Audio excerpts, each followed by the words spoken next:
Good afternoon, good morning, Americas. Hey, Shelby. Hey, Angela. Hey, Virginie. Some nice friendly faces. Hello, Natalie. It's nice to see you, Shelby, when it's not 2 o'clock in the morning. There's some sunlight. Yeah. Cynthia. Hello, Cynthia. That's lovely to see you. Thank you for joining us. Hello, everyone. Hi, Guy. Nice to see you again. Bom dia. Long time no see. Yeah. Hi from São Paulo, Brazil. That's fantastic. Hey, Annie, lovely to see you in your new role. Fantastic that you're on this side of the fence now. This is magnificent. Thank you, guys. There are so many new faces and so many new names. Yeah. Hi, Karen. We haven't met. Nice to meet you. You as well. Dave, oh, thanks for joining. Dave, haven't seen you for a while. That's great. Who else we got on there? It'd be great if you could turn your cameras on so we can actually see you. That's even better. I think some of you are probably still in your other meetings. Hey, Vanessa. It's great you can join us too. Hola, amigo. ¿Qué tal, Felipe? ¿Qué tal, Guy? Finally. Finally, it's fantastic. Yes. Wonderful. That's really great to see you. So, likewise. Hi, Gabriel. Hi, my name is in Cynthia's office. Good. While just everyone's coming on, if I may invite you to click at the 3 little dots at the top of your screen and click on those 3 dots and rename yourself to add after your name where you're from, so everyone can see where you're from. Many of you know each other, but perhaps not all of you. Hi, Dee. Great. Good stuff. We'll just give it a second, then we always start. So good. How are things in your parts of the world? Where Dee, you're in PEI. I just come back from Quebec a few hours ago. So I was in with Robert in Quebec. So talking about PEI and a lot of things, and I haven't been out to your part of the world, but it's certainly cold in Canada at the moment for us who live on the Mediterranean. It's not that cold yet. Yeah, exactly. That's exactly what I was thinking. Hi, Angela. Hi, Guy. Welcome home. Yeah, welcome home. I wasn't too far from you. I was in Montreal and Quebec, Angela, so I thought of you. So. There you go. You got some snow as well, which is perfect. Yeah, good snow. I thought that was perfect. Thank you, Canada, for organising that for my trip. Bonjour, Gwendal. Nice to see you. Good morning, or afternoon for you. Yeah, exactly. It's the end of our day. So some of us in Barcelona and some of us are in Amsterdam. Shall we get going and then people can join us as they turn up? Good. Let's share my screen. Okay. There we are. Good. I hope you can see that. So thank you for joining us for Feel the Pulse. Feel the Pulse is the GDS-Movement's regular get-together with destinations. We do it very often, and this one's a bit of a special one because we're kind of presenting the results of this year's GDS Index and some of the insights that we got on that journey over the last year. So it's kind of end of one year, start of another for us. And so from our team, we have Kalisa and Bella, who are change makers in the GDS movement, who've worked a lot on this. Kalisa is also our kind of data manager and really in charge of all the data analytics.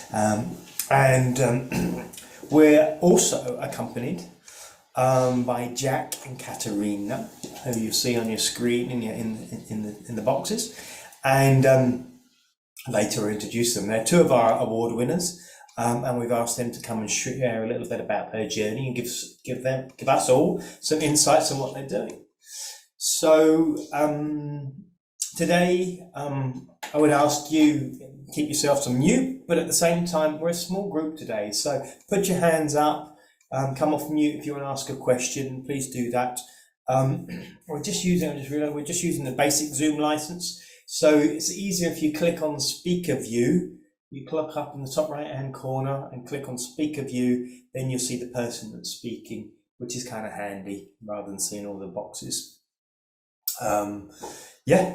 We'll be doing a little bit of breakout later as well to kind of get to know each other a bit more and get you to know each other as well as us to know you. So I think that'll be great. What else? So what we're going to do, what we're talking about today. So Bella is going to share with you the GDS results for this year and some insights there. And then Kalisa's going to delve a bit deeper into that with some more of the insights. And all of this, kind of what they're sharing, is from Raising the Bar, which is the report that we launched last week or the week before last that explains some of this. So you can download that afterwards and we'll send that to you as well. And this is kind of summary. We'll have a little bit of breakout, and then Jack and Katarina are going to share their case studies from Belfast and from Gothenburg. And then we've got a chance to have a Q&A and share and discuss what's going on with you guys and take it from there. Sound good? Okay. Well, let's move on. So then over to you, Bella and Kalisa. I think, are we expecting to do a poll? Oh, yes, let's do a poll. That's a good idea. Thank you. So let's ask you a poll. Interested to know what's kind of going on in your world. And there's two questions. How has your organization's activities on sustainability changed in the last year? And then two, how do you see that next year and your organization activities?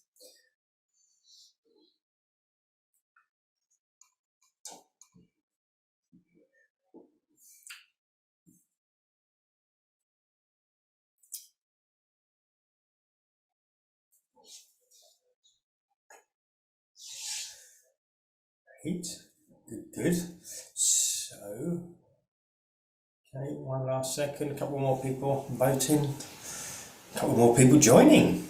I know a few people just joined now, so they might be. Brilliant, so if you just join now, Kim, and I think Kira and Tim, welcome. Thank you for joining us. We'll just have a little poll. Would you like to share results of that poll, Milda?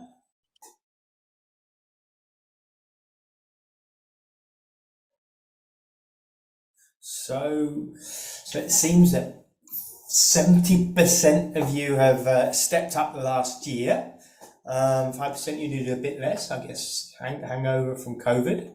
And looking next year, oh, that's interesting. 90% of you are saying you're going to do more next year. So that's an interesting one. It's definitely the trend we see around the world. So that's interesting. Great. Okay, now I stop doing that. And then back over to Bella. Kim and Kira, I don't know you, and Charlene, Virginia, I know you, but I invite you to click on your top right hand of your screen and the three buttons and rename yourself with the name of your city or destination in it. That'd be wonderful. Good. Okay. Now I hand you over to Bella and Kalisa. Thank you, Guy. Thank you and good morning or good afternoon, everyone. Thank you so much for being here today, joining our Filling the Pulse session. And it's my greatest pleasure to share the GDS-Index 2022 results with all of you. But before we start, let's go one step backwards and revise what GDS-Index is and how we help destinations around the globe to become more regenerative. The GDS-Index is a destination-level program that measures, benchmarks, and improves the sustainability strategy and performance of tourism and events of destinations. We have over 90 destinations benchmarking in 2023, which is around 30% more compared to 2022, which is a great result. But what do we benchmark? We have 70 quantitative and qualitative criteria spread across 4 different categories: environmental, social, supplier performance, and destination management. Each of the categories has its own subcategories and is aligned to the UN SDGs as well as GSTC destination criteria. Also, please note that the supplier performance and destination management categories have a stronger weight compared to EN and SO categories, as these are the areas where the DMO has more influence and can make a bigger change. Once the benchmarking is open, the destinations start to provide relevant data on our platform called ONE. Once the data has been submitted, our team then verifies the information and gives the points. After the benchmarking is over, we do the data analysis and launch the results at GDS-Awards. The 2022 GDS-Index results show steep growth in improvement across almost all metrics. Over the past 7 years, there has been a stunning 33% increase in average performance across all destinations and a 44% increase in the top 10. We see that the recovery from the pandemic continues, though now at a slower rate compared to 2021 as travel reopens. What we can observe from this year's data is that actually GDS-Index participants are continuously raising the bar to become regional, national, and international leaders. This once again proves that GDS-Index is not just a benchmarking tool, but moreover a performance improvement program. So first of all, let me remind you that unlike the previous years where we have published top 20, we have published top 30 in 2022 based on the survey results conducted among our participating destinations. While in 2021, overall performance showed that Nordic leadership was waning as destinations from France, Ireland, Belgium, and Australia entered the top 20. This year, however, we see that Nordics have made a huge performance comeback, but let's get to that in a minute. As you can see, the competition is becoming more fierce in the leading positions of the benchmarking, which is why we had to use double decimals. The top performer, Gothenburg, from Sweden, has a total score of 92.98%. This is the remarkable 6th year for Gothenburg as the #1 ranking destination in the GDS Index. Leaping into the top 10 this year were Stockholm, Oslo, and Bergen, the latter for the first time, and straight into the 2nd place. The Nordic destinations have made a huge performance comeback with 12 destinations in the top 30, 7 of which dominate the top 10, including the first 4 positions. The Nordic destinations come from Denmark, Sweden, and Norway. One of the surprises of the year came from Asia-Pacific destinations, where the usual top performers from Australia have been overtaken by their Korean and Thai neighbors, Goyang and Bangkok. Let me note that Goyang is the first Korean destination to enter top 20, while Bangkok, our most improved award winner, is at 28th rank. On this slide, you can see the 3 leaders of GDS Index 2022, Gothenburg, Bergen, and Copenhagen. The 4 graphs in each of the destinations show their score in the 4 categories presented to you earlier. As you can see, Gothenburg's DM section is at 97.08%, which is a result of many years' hard work and dedication, which Katarina will share with you later on.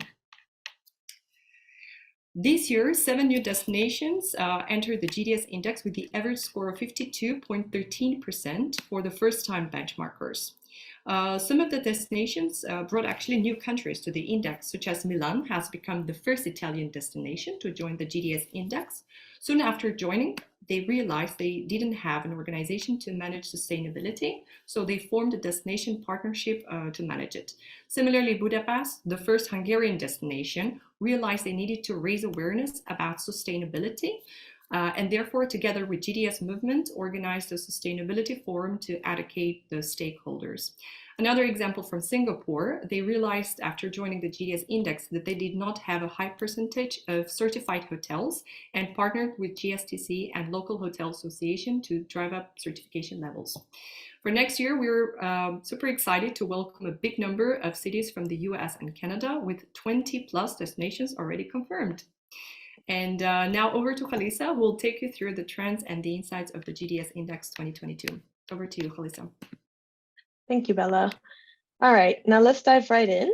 I'm going to examine how our destinations have performed on a criteria level. So looking at very specific trends, starting with integrative strategies.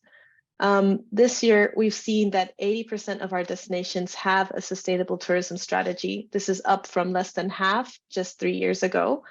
That makes us very happy. And in terms of strategy development, it continues to be more collaborative, with almost half of our destinations having consulted visitors, clients, industry, government, and community stakeholders to co-create their strategy. This is up from a third of destinations last year and just under a quarter the year before. And almost half of our destinations are collaborating with the public in decision-making and development of ideas and solution. However, the data also shows that 17% of destinations have admitted that they do not inform, consult, or collaborate with the public at all. This is a number that we hope to see go down in the coming years. And when it comes to equity, diversity, and inclusion, we have seen that about a third of our destinations that participated this year don't have any form of EDI strategy training or tools in place. Luckily, we do have DMOs that participate, such as Destination DC and Visit Flanders, who are demonstrating leadership in this area.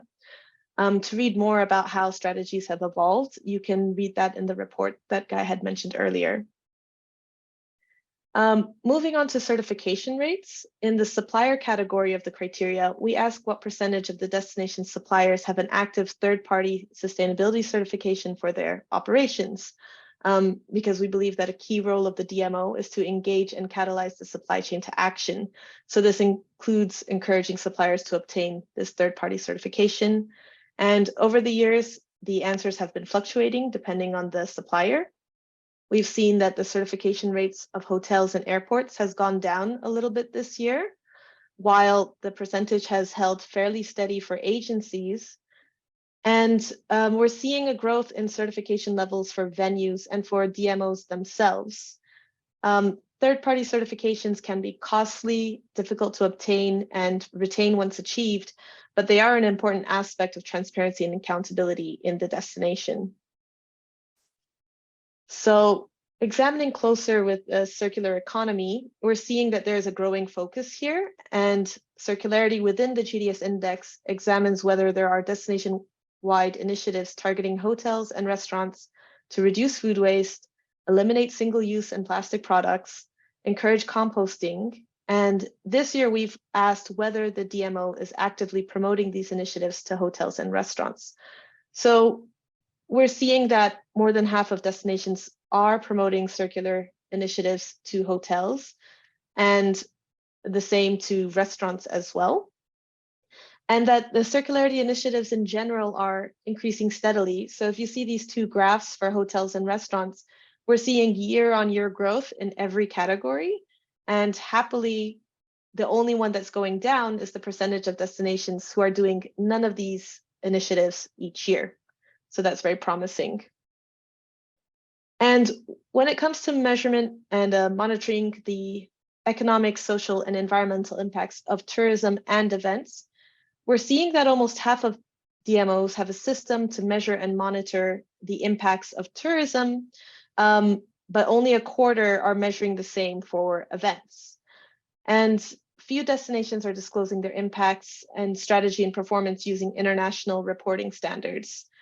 We see that more than half are not using these international frameworks, and only 6 destinations employ the UN SDGs or other reporting frameworks such as the Global Reporting Initiative and are audited by a third party. And so we are seeing that there's a great need in this area for DMOs to adopt official reporting frameworks to make their work a lot more transparent and to be able to report on it and make better informed decisions. Finally, moving to the last trend that we've seen this year is capacity building. And so this is really the evolution of strategic sustainability management within destinations. And the 3 stages that we've identified are startup, integrated, and empowered. So starting from the startup stage, we see a lot of destinations who join the GDS movement for the first time. They usually assign this role to a passionate volunteer. This passionate volunteer is not working on sustainability full-time. It's something they do in addition to their full-time role. And they're usually the ones who are tasked to complete the GDS index and meet the criteria and collect all the data. this passionate volunteer has maybe already dabbled in CSR projects or has conducted basic stakeholder management. And then we see that if a destination sees the value in the work that this volunteer is doing, they move into the integrated stage, where now the DMO has created a full-time role with sustainability. So they've assigned a sustainability manager, and this sustainability manager is more empowered to conduct in-depth sentiment analysis or start partnerships across the destination or amongst their suppliers and focus on outputs. Now at this stage, we see destinations have a dedicated manager for some time. In our case this year, we saw that 92% of DMOs have a dedicated sustainability manager, which is great news. And when the benefits are quite clear, we see the third stage. This is really when a destination has been working on sustainability for 5 to 7 years, I think, where now they're empowered. And in this case, they're no longer offering sustainability as one aspect of the DMO's offerings, but it's one of the organization's key features. The destination is now leading with sustainability, with a senior or C-suite level manager and a large team working exclusively on positive impacts. Examples of destinations achieving this level of success or empowerment is Gothenburg, Copenhagen, and Berlin, whose visitors and business tourism clients may seek them out specifically for their responsible tourism practice and reputation. And now we will be moving on to the breakout sessions, where we are hoping that you guys can get to know each other and talk about whether you are seeing these trends showing up in your destinations and how they're showing up and how are you managing that. So Milda, I think I'll hand this over to you. Sure, absolutely. We have some breakout rooms prepared for you. So what will happen now? I will get you to those rooms, and after 10 minutes, you'll be back here. And Kalisa, would you mind just summarizing your question in the chat? So we also have that in the written form. Perfect. Thank you. And now we get to the rooms. At any point, you're welcome to come back here to the lobby in case you have any challenges or troubles.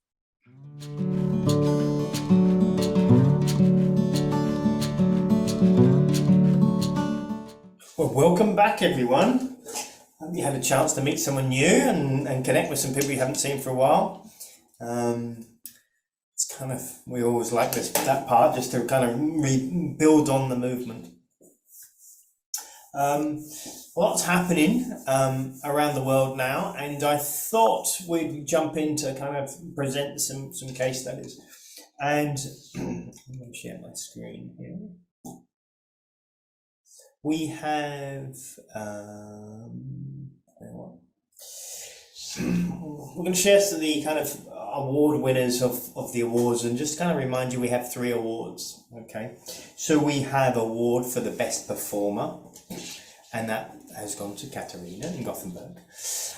We have the award for the best improver, so that's the destination that has jumped up the most in terms of points, and that goes to Bangkok.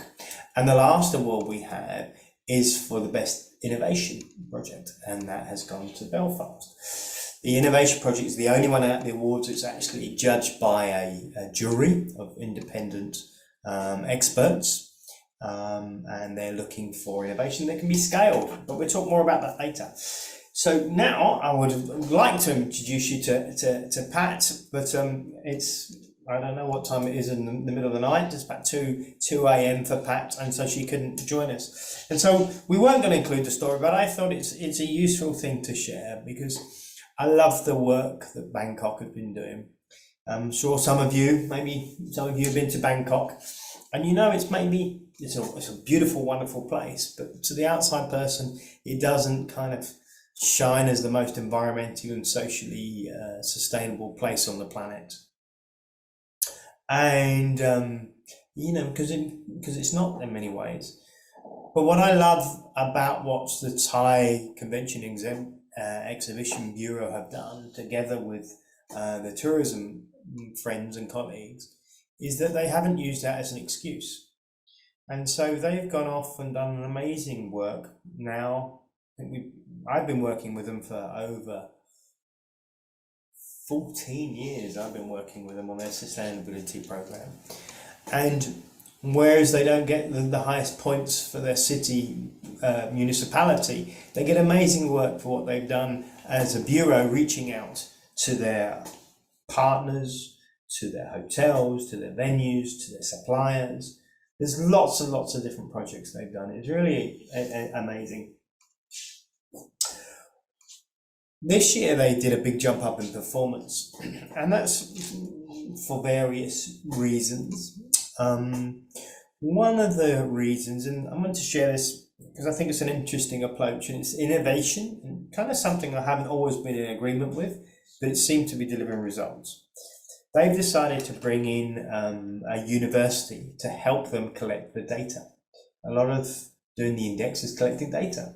So they brought in a university partner who, under the guidance of Pat, who's their sustainability manager, has helped them collect a lot of the data. And by having some external analysts who kind of are focused on data work, has helped them collect the data and present it in a way that was easier for us to analyze. Sometimes I guess I've always been cautious of that in the past, because one of the key advantages or benefits, should we say, of the GDS index is that when you go and collect the data, we kind of force you in some way or another to go out and reach out to the city, and reach out to the hotel association, reach out to the restaurant association. And some of these relationships you may not have had in the past.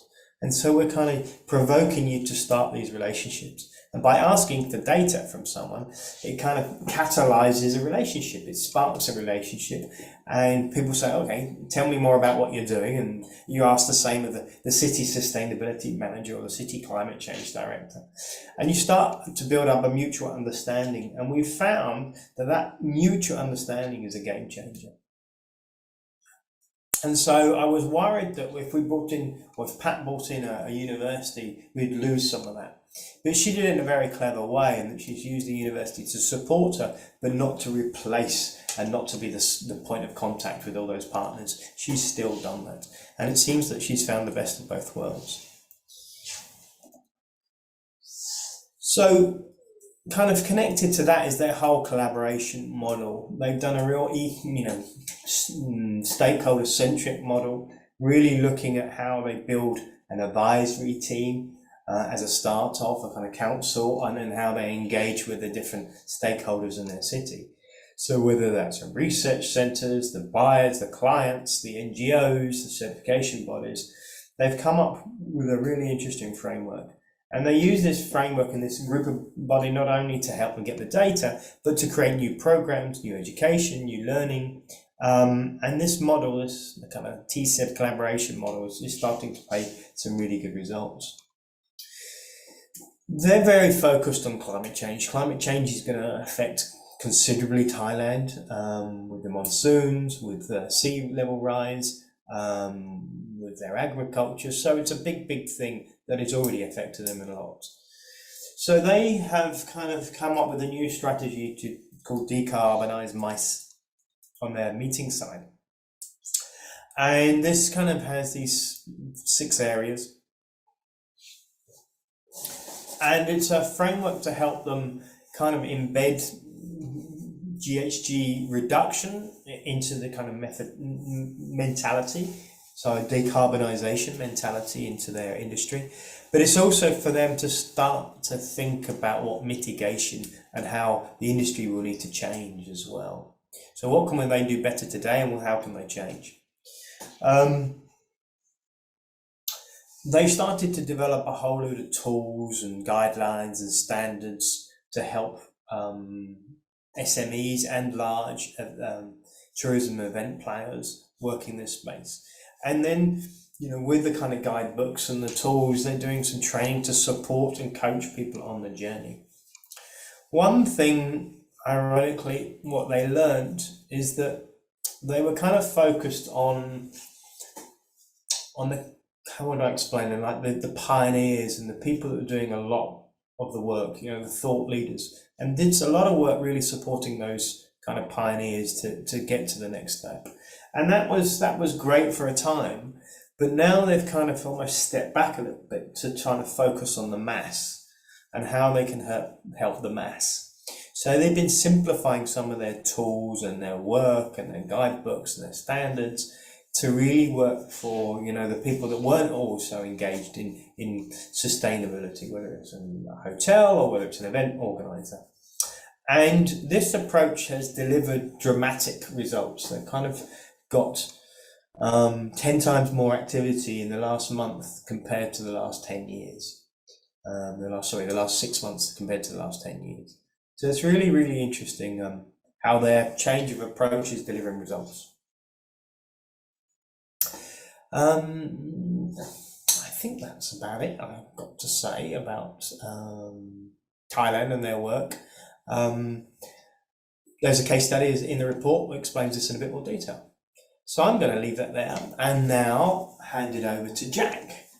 Jack is in Belfast, and I'm very, very delighted that Jack is here. They were the last but one in the index when they started a couple of years ago, and now they're at number 8 in the index. So they've done an amazing piece of work, not only in terms of innovation, what you're about to hear about, but in the way they've developed their strategy and implemented it very, very quickly. And there's not many people who've achieved that much. So thank you very much, Jack, for joining us. I'm going to stop sharing my screen and hand it back over to you.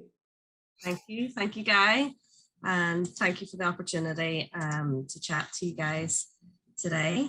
I am going to attempt to share my screen here with you. So I'm here to tell you a little bit about changing the menu for goods. And I'm going to start with a video that I hope you're going to be able to hear the sound, that is going to set the scene with what we're trying to do.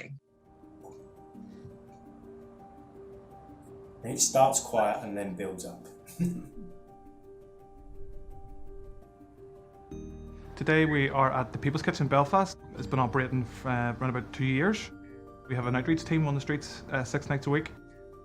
We have a food bank which operates 3 days a week. And also we have a drop-in on a Friday and Saturday night. Everybody who is part of the People's Kitchen is a volunteer. Food bank is a very busy part of the project, and we're seeing numbers increase week on week. We, I guess, became aware of a big challenge in our city, food bank usage and food poverty right across the UK and Ireland, and in Belfast is actually up 125%. We've partnered with our clients and with our industry to look at ways that we can raise funds and raise supplies to really support food banks right across the city, and with a pioneering new initiative called Changing the Menu for Good. If people are having an event, I think you do need to look at how you support and make sure it's sustainable.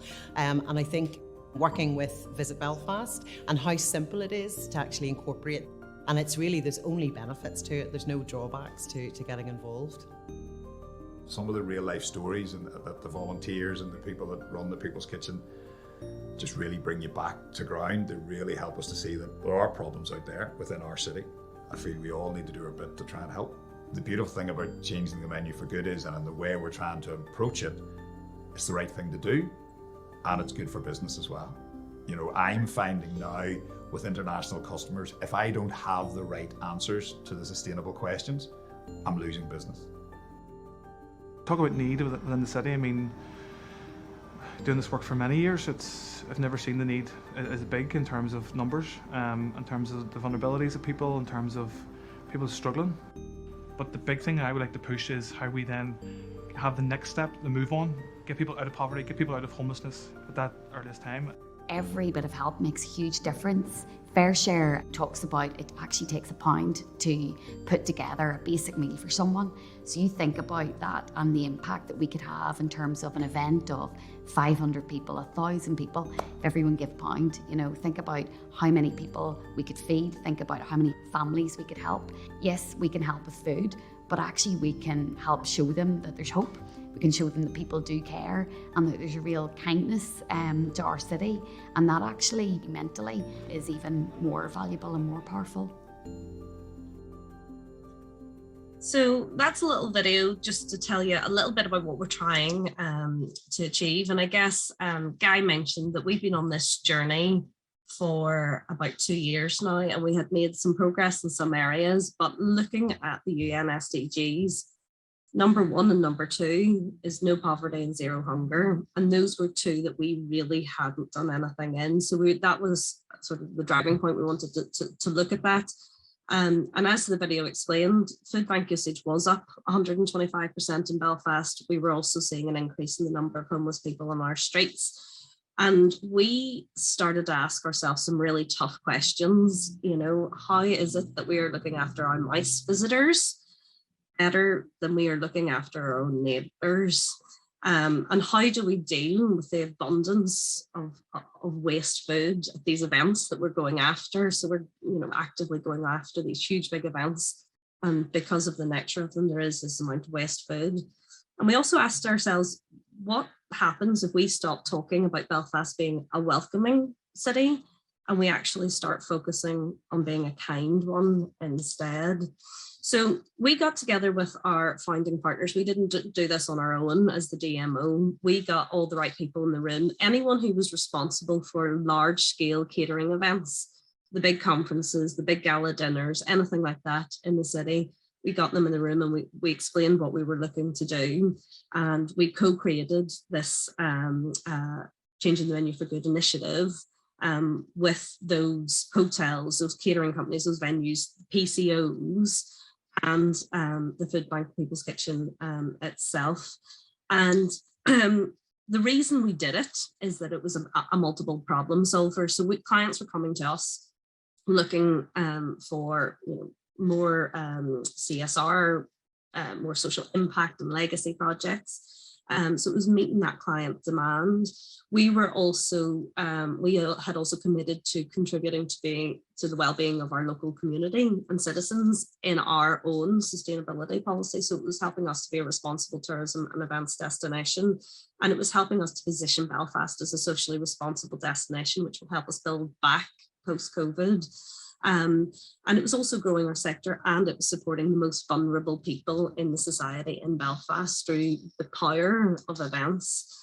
So the reason we chose business events as our place to start was that there was food in abundance. We have all taken it for granted. We've gone to conferences where we have breakfast in the hotel before we go, and we arrive at the conference and there's breakfast on arrival. So that sort of abundance, those gala dinners, those 4 and 5 course gala dinners, and then leftovers at buffet stations. So all that huge amount of food in abundance. They also have high spend and volume. And whilst not all conferences and events coming into the city have huge budgets, there is many that do have budget there and are actually coming to us actively and asking for those CSR activities. It was also helping us to raise awareness, because we have not just rolled this out to international visitors and international events coming into the city, but we've rolled this out at a local level. So all our local gala dinners and awards, and that's really helping us to raise awareness and inspire action in Belfast. So how do we do it? This is the question that I get asked the most. So we started out with 4 options that we put to the event organizer to talk around. As we've been rolling this out, we found some are more popular than others. The 4th course option, I will show you how we do that. So we literally put it as a theoretical 4th course on the menu, because not everyone reads all the pre-event information that they're emailed through, but everybody reads a gala dinner menu, you know, to see what they're having. So we literally put it on the menu. So starter, main, dessert, and your 4th course is a donation has been made, £1, £2, whatever it might be, to local food banks in an effort to support those experiencing food poverty, which is a really lovely, clear way for the event organizer to make very visible what they're doing on a social level.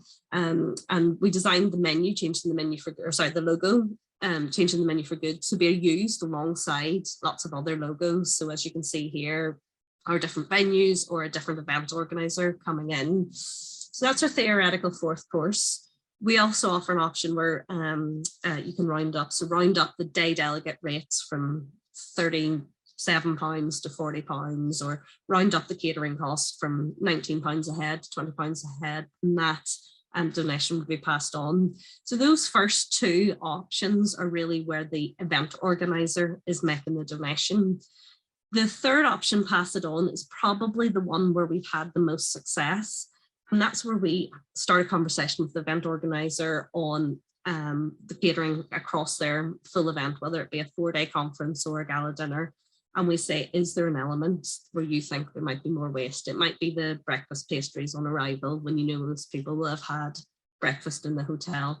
It might be the dessert at lunchtime when you know there's a 3-course evening meal that night and people may not want to double dessert in one day. So we start that conversation. We say, if that's going to create food waste, why don't we just eliminate it? The money that you would have spent on that, we pass it on. And instead of feeding bins, we're therefore feeding the people in Belfast who are struggling and who are vulnerable.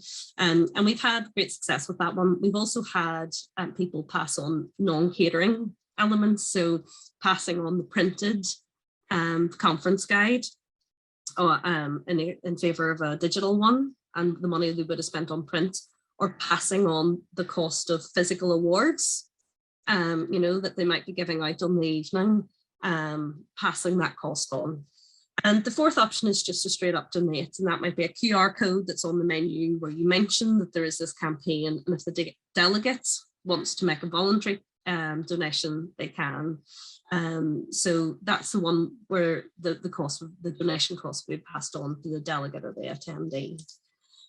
So the impact in just 10 weeks, we have had £8,500 pledged. We have also had 48 volunteer hours pledged. That actually needs updated. We had some more volunteer hours pledged today. What we have delivered is £3,750 of donations have actually physically gone to that food bank. We've also had a conference in town where they asked all the delegates to bring 150, there was 150 delegates, so it's 150 tins and toys were donated to the Christmas appeal. We've also had an increase in the number of food donations because we had our first meeting where we got all our industry together up at the food bank. So we were able to introduce the caterers at our conference venues with the food banks. So now when they do have surplus food, they know who to pick up the phone and ask, look, would this be of use whilst you're out on the street doing homeless outreach this evening? So we've had an increase in food donation. We've had 8 volunteer hours already delivered, and we've had loads of supplier introductions. So big caterers in the city introducing the food banks to their local fruit and veg supplier and things like that. The other thing, by having those conversations about trying to eliminate food waste at their events, we have seen more uptake in people thinking about the food that they actually serve that can be donated. So we have in the Belfast ICC, they have a whole fruit policy. So if anyone asks, can we have fruit cups or cut up fruit kebabs served with our breakfast pastries, they say, no, we would rather not. We would rather serve whole fruits, skin on, bananas, fruit, whatever it might be, because if there's leftovers, it's much easier to donate because it's not been prepped. So it doesn't have that short shelf life that prepped fruit would have. So we've seen an uptick in people thinking, oh, I'm going to change what I'm actually serving so that if there is leftovers, it's much easier to donate to food banks. So like I say, it's just 10 weeks that we've been running it, but we've certainly seen the benefits. And this is step 1. Step 2, as Guy mentioned, is we're looking to scale this up, where currently this is changing the menu for goods served by Visit Belfast, but there is absolutely no reason why this couldn't be rolled out in your own destination with your own food banks. So changing the menu for goods served by Vancouver, Toronto, or wherever it might be, and you starting your own relationships with those food banks or those homeless charities in your own city as well. So that's me. Thank you, Jack. That was great. Thank you for sharing. And I love that project. You know how much I love that. And I love the focus from being a good city to a kind city. That kind of touches me, and I think if any of you have spent time in Belfast, you really see the transformation and change that is happening there. I just wondered if you could talk a little bit about, well, first of all, this is open to questions, so anyone out there can ask a question. Some of you kindly shared some things in the chat, but please jump in, raise your hand, or come off mute if you'd like to ask a question, because I'd like to have some questions. That would be great. So you mentioned this was, you designed this to be shared, and that was one of the reasons you got the award, because the judges were looking for projects that could be scaled to other destinations. That's good. Sometimes, a lot of destinations, they create something and it becomes a little baby, and they don't want to let it go. And then there's, so did that kind of, your thinking about sharing, was that from the first step? How come that became part of the program? Well, I think we realised the food bank usage was up in Belfast, and we went looking for a statistic about how much. And the statistics that we had were across the UK. So this isn't something that is specific to Belfast, that food bank usage is up. And when we started to realise that, this problem was bigger than just our own city, that was, certainly it was early conversation with you, Guy, where you even suggested the idea this could be scaled up. Yes, absolutely. Why wouldn't you? It's a good thing to do. It's using the power of events to support those vulnerable people in your city. So it just seemed, from Belfast's point of view, it seemed like the right thing to do, but even just rolling it out to other parts of the UK and Ireland that are experiencing similar, because they're on our doorstep and we know more about it. But if it's happening in other destinations as well, absolutely, we would like it rolled out. I think it's interesting. I mean, some of, I guess, the pandemic showed a lot of us, right? The power that we have as an industry and as DMOs to help our communities, and the role that we can play in the community. I guess pre-pandemic, a lot of us were kind of focused on footprints and how we improve footprints, and not so much on what we call the handprint, and how we create more positive change and impact from events and from tourism. Just wondered how that started to get more into your thinking and within other projects. Yeah, so I mean, starting the GDS journey has also made us speak to our communities that bit more, I guess, as well. Doing the GDS Index, trying to get that stakeholder engagement and things like that has started those conversations. And when we started those conversations, that's, you're hearing about the actual problems that your communities, your neighbours are going through. And that does change how you think. And, you start thinking, right, well, how can we use the power of, whether it be events or whether it be our cruise tourists coming in, how can we help that, or how can we influence that if we can't help directly? So I think that's probably the benefit of us doing the GDS, is it started us engaging more so. We had engaged before, but more so with those communities. And once you're aware of the problems, then you can start to think about, right, well, is there something that we can do there? Yeah, it's good. So very community centric, right? Looking at when developing your strategy, very much looking at what's happening on the ground, what the problems, what the challenges of the sector and the people. Yeah, and in a similar way, when we reached out to our stakeholders, the PCOs, the venues, one of our biggest caterers in Belfast really helped shape changing the menu for good. Version 1 looked very different to what I have just presented there. There was a lot of healthy challenges along the way and lots of really constructive feedback, and that's helped shape. And that's why the collaboration has made it better. Absolutely. It has made us, and it's also kind of made us get together. And this is Belfast's social initiative that we all talk about when we have a site visit, or we have a client in town, or we're going after a bit of business. This is something that we can all get behind. We have the resources now, we've got the website pages built. so we can all get behind and we can all be talking about it. So the chances of somebody coming into Belfast hearing about the initiative, if they're running an event, is higher, even if they've never spoken to me or a member of the team at Visit Belfast. They're going to hear about it from the venues and stuff like that. So that collaboration, certainly, I know it's difficult, and even getting all those people in the room and getting diaries sorted, but it certainly helps shape it into a better initiative, definitely. Great.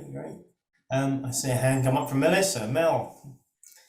Yeah, Jacques, I just, just in the last, I think since the issuing of the press release and the sharing that you've given to us this evening, it's grown and it keeps growing. And that's the most beautiful thing about the initiative, is that it's got this scalability. And I just wondered, would it be possible to extend it beyond the sector? You started this groundswell, but is this not a true example of what society can do just by banding together? Absolutely, Melissa. And we had a meeting yesterday of all the founding partners of it, and we talked about it in depth. What we found that's really interesting, we haven't just rolled this out to international events coming into Belfast. We had our own Visit Belfast Ambassador Awards recently. We supported Changing the Menu for Good. We played the video at the event. We've also rolled it out at a couple of other events, our Social Enterprise Awards that happened in Belfast. And what we're finding is actually mentioning it in front of all of those local people in Belfast is also generating loads of other things that I'm really struggling to measure the impact of, Melissa. I'm not to lie to you, but that's a lovely thing that it's kind of gained momentum. So we now have ambassadors in universities saying, let's do something about it on, within the university, or we have got people in society turning around and going, oh, actually, we've got surplus that we could donate, or things like that. Which is fabulous. But yes, for my measuring the impact, it's getting a little bit hard, but rolling out at a local level at local events, that raising awareness and that inspiring action has been great. But it is something that we're looking at. We started with events, but should we be speaking to the restaurants about it? Should we be speaking to other parts? It's something that our founding members and I discussed yesterday at length. So we're getting a strategy on that, what that's going to These are the beautiful unintended consequences of kindness, when suddenly it becomes, it just blossoms. It blossoms. You remind me Wonderful, You remind me of a project that Pat would share if she was here, from Thailand. And when we went through this process of looking at issues, they had, virtually no kind of organic local food connected to the big hotels in Bangkok. And we found this wonderful guy had a small hotel, family hotel on the outskirts of Bangkok that was working with some local farmers. And so we kind of got behind this guy and started to support him. And he helped us to get the Hiltons and the Marriotts in contact with the small farmers. And the programs grew and grew. And not only were the hotels able to buy organic food for the same price point as non-organic food by going direct to the farmer and cutting out the middleman, we started to be able to influence the farmers, and more of them started to switch to organic farming. Okay, and it was really transformational. And now it's scaled a few years later, and now we've got 500 farmers in this program, 100 of the big hotels. And that all came through kind of that same process, looking what the need is, talking to people and scaling it. That project has now, we kind of cut and paste that in Ljubljana, and that's been rolled out. And it was so successful in the hotel sector, it's been rolled out to hospitals and schools. So, as Mel asked you, can you roll it out? Sometimes you can roll these out to other sectors, and that's truly impact. Yeah, no, absolutely. I heard Pat talk about that, and it was amazing. Yeah, it's mind-blowing. It all comes from that conversation, right? It's asking. And you talk to the farmers and see how their lives have changed, and how their skin is better, their health is better, they don't have lung problems now because they're not using pesticides, things like that. So it's pretty amazing. Time's moving on. I wonder if anyone's got a final question for Jack. We'll move on. Okay. I got one final one. So you did Are move you going to from... let me away easy there, No, Guy? I know. I mean, if yours won the award for Best Improver, if the Best Improver was over 2 years, you would have won the award for that.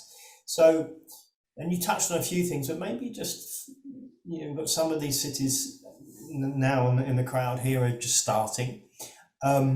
What have you learned on your journey in the last 2 years? If you were starting, if you were Tucson and Felipe here just starting on the journey, what would you take away now from your 2 years of experience? Yeah, I would say it can be overwhelming, that starting process. So start with what's within your power to change. You will have great relationships within your industry. Just even starting that conversation can have a big impact. So start with what's in your power to change, and then what's within your power to influence. And get used to being outside your comfort zone. You know, I've been in tourism a long time. I've been in sales and marketing and tourism a long time. That was my comfort zone. Sustainability wasn't necessarily. You're going to have to take some risks, and you're going to have to kind of dive in and things like that. And that made me a little uncomfortable, but actually, now that we're kind of through the other side of it, I'm really enjoying that, because you can see the benefits of what you've done. So yeah, getting used to being outside your comfort zone is one big one for me. Brilliant, brilliant. Thank you very much. It's been an absolute pleasure working with you for the last couple of years and supporting your journey. And keep it up, don't stop. We've got a lot more to go, right? No chance of us stopping now. Fantastic, great. So from one part of Europe to another part of Europe, a bit more up north, probably a bit chillier. I'm not sure if it's a bit snowier yet, but Katarina, thank you for joining us. We've known each other for a while. We've been working with each other for over 12 years, and I'm just in awe of your constant work. What's it, your 6th year as number one? You know, we've only been doing the global index for 7 years, and 1 year we didn't do an index. So really, you've won every one of those. So tell us a little bit about your journey, what what you've learned on that process, and what keeps you number one. And I will share my screen as well to help. Yeah, you do that. Thank you, and good evening, everyone. It's about 7 o'clock in the evening here at the West Coast, up north in Sweden in the Nordics. And yes, we had our first snow last night. So, well, it's a bit warmer now, so I can just see a little bit of it. But we're getting there. Anyway, yeah, we are really, really proud on achieving the Leadership Award again, but also really humble, because we know that every destination have their challenges and their context and sort of their way of working. So we know that there are so many out there that are leaders in their way as well. And also what is really important to us is that this is something that is so much bigger than just us and one destination being number one, because we're in this together, and we have to sort of get together and work on this. And therefore also I have to say it again, Jack, it's so inspiring, this smart and beautiful innovation. I really love it. It's really, really inspiring to see it. Yeah. So us coming as number one again, well, you have to bear in mind that we have worked systematically with this for more than 10 years, as Guy was on. And actually we started around the millennia working with sort of our own events. We have an events department working with public events. So we sort of cheated a bit on the environmental certifications in our own events, but that was really in-house and not very systematic. We did our very best, and I admit I was one of the passionate volunteers at that time, working with one of the events specifically. So yeah, I've been through the journey all the way. But as Guy said, 10 10, 11 years ago, we took this or initiated this project that was more of a systematic way of working on sustainability. And it actually started within our convention bureau, where the colleagues saw that in the RFPs, there were more questions coming up more frequently when on sustainability issues.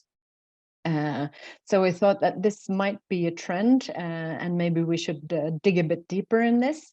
So we got an outside eye in Guy helping us, doing both an internal research on how we were doing, both within the city, but also on the supplier side, and also did a benchmark looking outside in the world to see where are we and what's our what could our position be, what is within reach.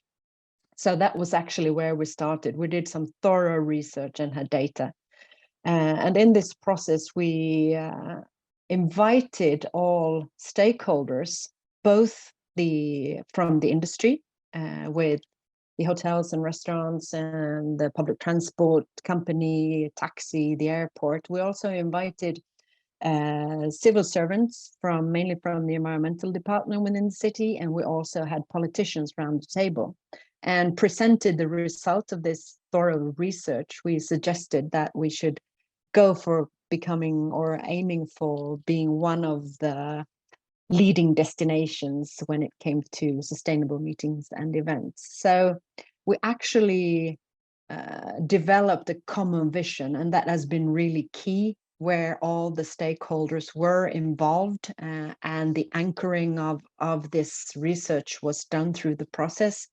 And I think that has been really one takeaway, that sort of develop a common vision and have the stakeholders on board.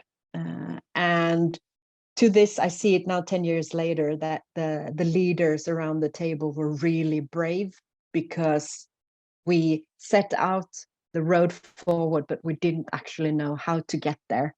We knew that everybody had to pitch in from their perspective, but we didn't know exactly how. And also these people had to lay down competition. So within the hotel association, you had to understand that this was to get business to the destination, not each and every single hotel by themselves. They could compete when we got the business to the destination. So, and also they decided on doing educational projects together within the hotel association, for example, and also within the restaurant association. So that was really nice to see how the competitors became collaborators instead.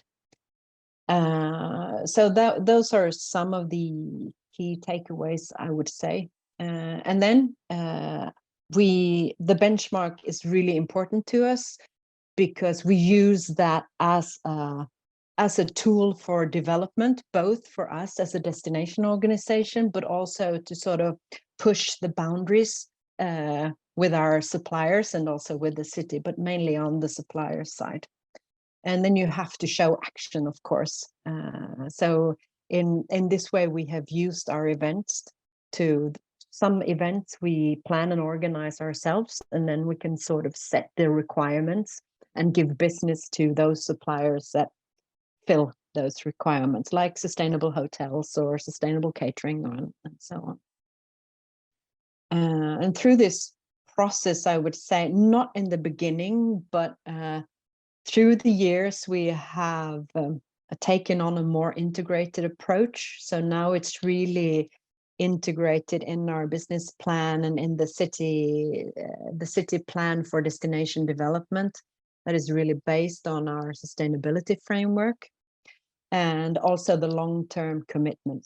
As I said, we have had these questions on the agenda for so many years. So of course that is helpful. But through the years, you have to be really patient. And I agree with Jack. It is uncomfortable from time to time. And then you have to see that you have dedicated and engaged people around you, so you can help each other through the hardships, because there are hardships, of course. But most of the time it's really inspiring and fruitful to work with these issues. But I have to say again, the benchmark is important too, because it helps us in the framework. What is important? Where should we develop? Where do we see that we are a bit weaker than we ought to be? So those were some of the takeaways, I would say. And then I have to say one more thing, actually. As I said, I started out in our events department being one of the passionate volunteers. And since I saw we had Vancouver in the room, the Winter Olympics in Vancouver was one of my inspirations when working on the events in our house, of course. That's brilliant. I'm sure Gwenda will be happy to hear that. Yeah. I can tell Anne and the team who works on that as well. They'll be proud to know that their legacy inspired you. Yeah. It really. Fantastic. I'm open the floor up. Have anyone got any questions for Katarina? Maybe I'll pick on someone. So Gwenda, you're sitting there smiling. So do you have a question? I was going to jump in there, Chief. Go all right, then I'll let Gwendolyn off for a second. He can think. So Mel, do you have a question? I do actually, because Katarina, yet again, incredible to hear you speak about the journey and the incredible engagement that you've had to facilitate. And I just wondered, you know, we're in the process now of telling stories of success. We're in the process now of reflecting on a decade's worth of engagement with what you describe as, you know, as the ultimate development icon or plan for you. But we know how tricky multi-stakeholder engagement can be. So what did you find was the most effective way of talking about this?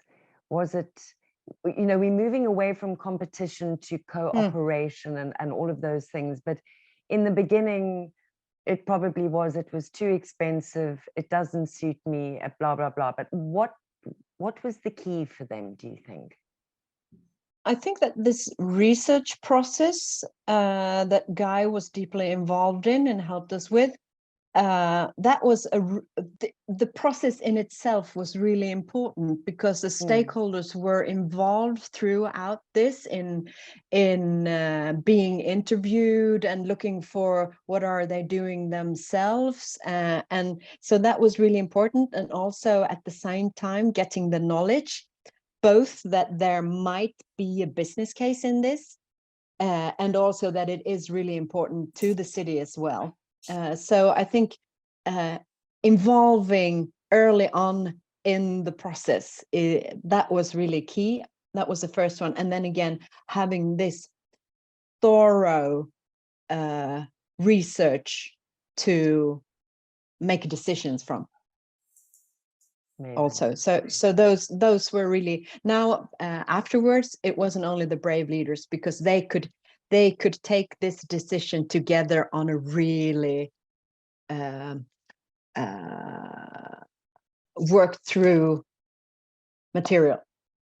Yeah, it's the data. There we go. It goes It's back the to the data. data, and Yeah, now you've yeah. got a bank of 10 years of results and metrics and measurements, and it's now about bringing why that data has made such an impact, and that's incredible. And it's also easier to make tough or hard decisions together, so you're not alone in this decision. We actually took this decision together.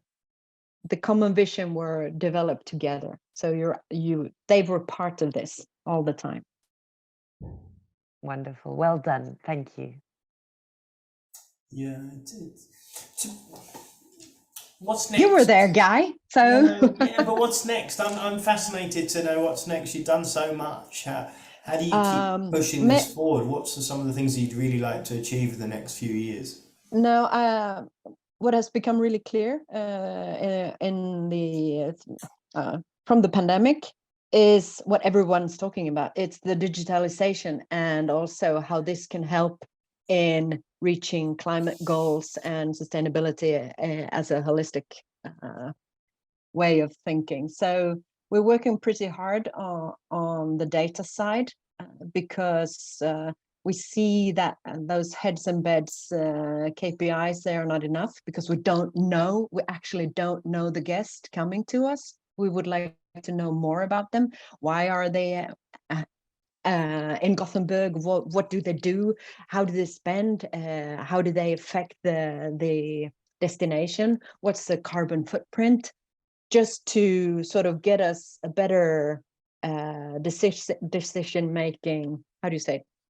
Something to make decisions from, so we can nudge them to make better decision, more sustainable decision, so we can help develop better solutions, so we can sort of talk to the suppliers and help them with a good with good data.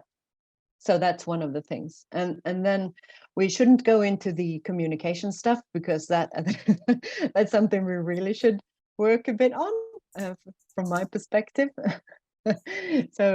So yeah, that's on my wish list as well. I think that's brilliant. I think that's so exciting. There's a lot of destinations doing digitalization work, but when you shared your plans and what you're working on, it's really interesting, really embedding sustainability across that work and how we collect data, and with your vision of building this kind of data platform to bring together data from all aspects of the destination and allow other people then to interpret that and build on top of it. That's really unique, and that's going to create some good stuff. Yeah, we're exploring it. It's not easy, but we're trying to get there. We have an idea. Yeah, you're bringing in data from MasterCard and Visa and from the telephone companies and using that to kind of understand how and where people go and what they do and how they act. It's super interesting. Great. Anyone got any questions? I'm going to pick on you again now, Gwendol. Well, maybe I just a comment because Katarina mentioned the 2010 Olympics, and I just want to say that it's really interesting to hear that from an external perspective, it was maybe a catalyst, and also here in Vancouver, in sort of I think changing the level of discourse around sustainability in the community is one that I can really think. As I look back now, a dozen years, specifically on our dialogue and engagement with Indigenous communities. Vancouver became a city of reconciliation 2014, and just a month ago, the city also passed its first UNDRIP strategy with 71 recommendations, which was involved our local host communities really in a very engaged way. And so now we're moving from the strategy to the sort of the implementation plan, which will take years. But just to see how the community level discussion has shifted, how that's impacted how we see and engage with our business community and just with Indigenous people. That's like one channel, but I think it really, to me, highlights that elevating of the discussion. So we're having the level of discussions we're having is different. That's brilliant, isn't it? I'd love to hear more about that. So much learning for all of us in so many ways, isn't there? Changing the way things work. Thanks for sharing that, Gwendol. Anyone else? Annie, I'm super excited. Annie's just joined Destination of Toronto from Crowdrift. I'm interested to see how you're going to bring some of those Crowdrift ideas about collaborative storytelling to Toronto. Well, and I was saying to Gwendol and to Hannah that a big part of my role at Crowdrift was researching what destinations were doing worldwide, just to get a sense of what the industry pulse was. And so I was just constantly amassing this pile of neat examples. And Hannah was saying that you folks have just an incredible resource page on your website of case studies. So I'm very excited to dive into those. Brilliant, brilliant, fantastic. Look forward to that to come. Great. As I said, did I have anything else to share? Let me think about this. So, I guess, you know, anyone who participates in the GDS is a winner. We think that's, you know, we'll be about 100 destinations, I think, next year. There's thousands of destinations out there, so those 100 are winners. So if you're starting or you're really been doing this for years, you are a winner. I'm kind of looking forward to supporting you and working with you. We will send you the link to the report that we talked about, where you can download more information about the results. If you're starting on the journey, watch this space. I think we start very quickly with the with 15 Canadian destinations later this week. With Tucson, we're just starting, so welcome the Tucson team. And I'm really excited about other stuff. So let's stay in touch. Have a wonderful evening or morning or day, wherever you are in the world. And we'll see you soon. Thank you very much to Kalisa and Bella also, and to Katerina and to Jack. So a round of applause for our guest speakers. Thank you, and our team. See you later.